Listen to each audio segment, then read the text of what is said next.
Please say your name, age, and area of interest. My name is Hailan Shali. I'm 17 years old and I want to major in medicine. My name is Hailan and Shali. I'm 18 and I'm majoring in broadcasting. All right, so if you guys could talk a little bit about how you try and balance your American identity with your Kurdish one. For me personally, I don't really have a difference between my identities. My Kurdish identity is the identity I usually maintain.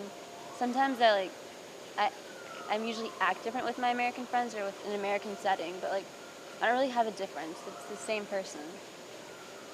Yeah, I don't have a difference either. I'm just a Kurdish American, so I try to stick to both and balance it evenly. I'll go to as many Kurdish things, but also hang out with American friends and do American things too, because obviously we're in America. But I was born here, but I'm still a Kurd.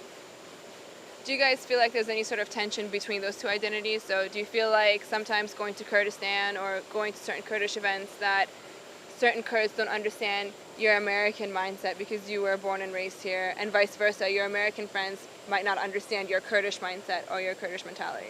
Yeah, of course, because the thing is, it's hard being a Kurdish American because you never really fit in anywhere. When you go back home, it's like they always think of you as American, and here I personally set myself up as a Kurd always. So it's always really different because you want to be one person, but you're always going to be a little bit of both. And so it's hard to maintain it, but I love being it.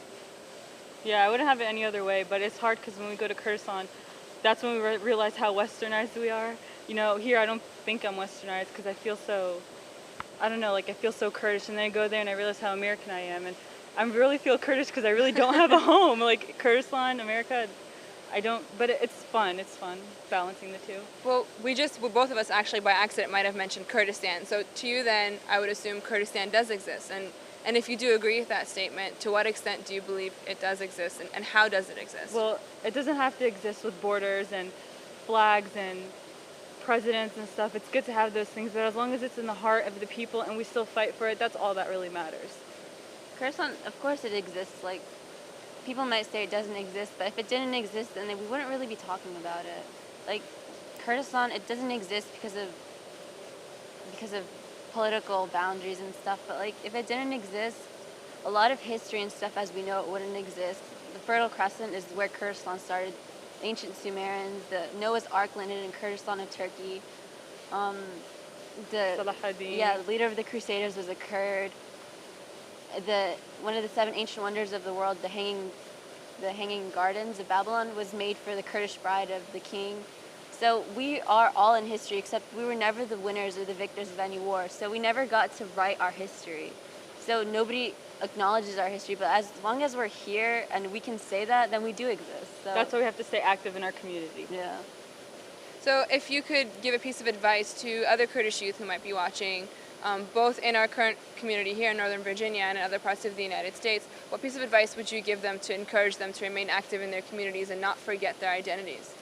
To not bend into the pressure. It's really hard when people ask you, especially when you're trying to fit in, it's hard when people say, oh, what's Kurdistan? What is it? Where is it? Point it out to me on a map. And sometimes, even for me, and I'm a passionate Kurd, I'm very passionate about it, it gets hard, but if you never bend down to the pressure of other people, because that's ultimately what decides if you're a Kurd or not, if you stick up for your rights and if you defend your people, but if you never do that, if you never avoid answering a question just because you want to be cool or something, if you never give in to that pressure, then that's what you'll do to be a true Kurd. The most important thing is stop saying that you're Iraqi, Irani, Turkish. Not that there's anything wrong with those races, but they won't accept you because you're Kurdish. So why would you say you're something you're not? The first step is admitting who you are so you can let other people know. When they ask you, what is Kurdistan? Inform them. Why would you hide because you're shy or scared or anything? You have to fight. Think of all these other people.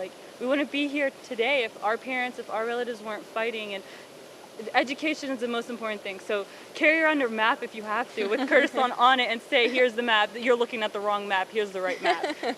It's not that hard. All right, if both of you individually could come up with one word to describe who Kurds are, what one word would you choose? You want to go first? Passionate. We're very passionate about everything. Kurdistan is our life, if it wasn't for Kurdistan, we'd be passionate. We're very passionate. I'd say freedom, just because we've had a lack of freedom of speech, freedom of just being who we are, representing ourselves. So as people, we just we're always like the representatives of freedom. Because if we're always there, then there's always like a hope or an aspect of freedom. And I feel like if Kurdistan itself becomes a country in the Middle East, then we'll be the freedom for other countries, just like Kosovo was for Kosovo. Europe, Kosovo, yeah, and like Palestine would be. There's a lot of unrecognized places, and I feel like if Kurdistan becomes a country, we'll be the freedom bearers for the world.